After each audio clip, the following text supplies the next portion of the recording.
আমি টিকপেৰ পৰা আহোঁতে মানে টংচি বুলি এটা ঠাই আছে।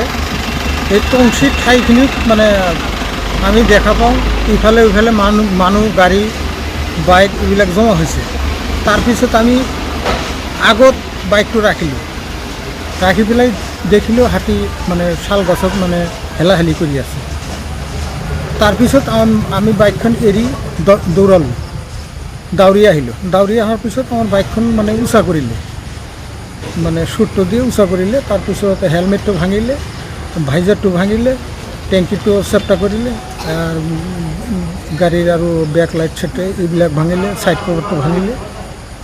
তা আমি চৰকাৰক জনাওঁ যে এইবিলাক মানে ফৰেষ্টৰ পৰা অলপ মানে যাতে সজাগতা হ'ব লাগে আৰু সাৱধান হ'ব লাগে। এইবিলাক মানে বহুদিনৰ পৰা মানে হস্তক্ষেপ হৈ আছে।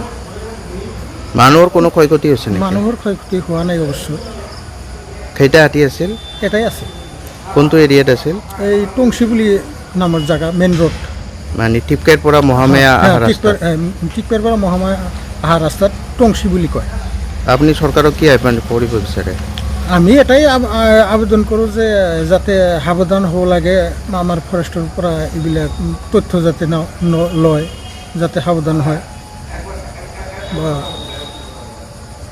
হাতী এনেকুৱাই যাতে এইবিলাক মানুহৰ যাতে ক্ষয়ক্ষতি নকৰে, এইটোৱে আমাৰ আবেদন। আপুনি বিচৰা বাতৰি পাব কেৱল নিউজ 18 এপত। নিউজ 18 এপ ডাউনলোড কৰিবলৈ স্কেন কৰক এই QR কোড। গুগল প্লে ষ্টৰতো পাব এই নিউজ 18 এপ।